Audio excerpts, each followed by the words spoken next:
Contoh soal. Dari rangkaian berikut, hitunglah I1, I2, dan I3. Gitu kan. Nah, rangkaiannya seperti ini. Ini rangkaiannya. Pada rangkaian ini akan berlaku hukum 1 dan 2 Kirchhoff sekaligus. Karena di sini ada cabang. Ini rangkaian bercabang namanya. Nah, cara mengerjakannya harus melibatkan dua hukum sekaligus. Oke, saya terangkan di titik A di sini akan ada dua arus yang masuk dan satu arus keluar. Kalau ikuti loop ini, di sini ada I1 masuk ke sini. Ada juga I2 dari sini ke sini. Ada juga I3 yang meninggalkan cabang itu. Sehingga di sini berlaku I1 tambah I2 sama dengan I3. Yang pertama. Oke, detailnya begini. Nah, pada titik ini berlaku hukum 1 Kirchhoff. I1 tambah I2 sama dengan I3. Selanjutnya begini. Lalu berikutnya kita harus menggunakan hukum 2 Kirchhoff. Di mana? Pada loop 1. Nah, ketika melihat loop 1, maka loop 2 jangan dilihat supaya nggak membingungkan. Nah, gini. Pada loop 1, arus perumpamannya berputar begini. Sehingga pada saat arus berputar kita mengikuti loop, ketemu dengan kutub negatif dari E, maka E diberi tanda negatif. Kemudian masuk ke sini ada R1, maka harus ditambah I1 kali R1. Kenapa I1? Karena dari sini ke sini adalah I1. Lalu masuk ke sini ada I3, maka harus ditambah I3 kali R3.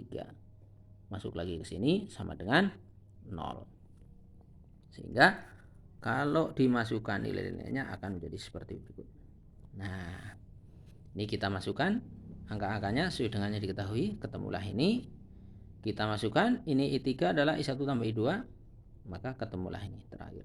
Ini disebut sebagai persamaan 1. Untuk loop 1 ini beres. Kemudian yang berikutnya kita harus melihat loop 2. Pada loop 2 juga berlaku hukum 2 Kirchhoff. Ingat, ketika kita ikuti loop begini muter, ketemu dengan kutub negatif dari E, maka E diberi tanda negatif. Dilanjutkan masuk ke sini ada R2, maka ditambah I2 kali R2. Kenapa I2? Karena dari sini sampai ke sini adalah I2. Oke. Dilanjutkan masuk ke sini ada I3 kali R3.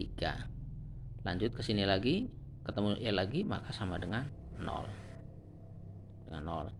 Ketika angka-angkanya dimasukkan sesuai yang diketahui, maka menjadi begini. Ketemulah ini. Ini seperti tadi, I3 kita ganti dengan I1 tambah I2, maka hasilnya ini.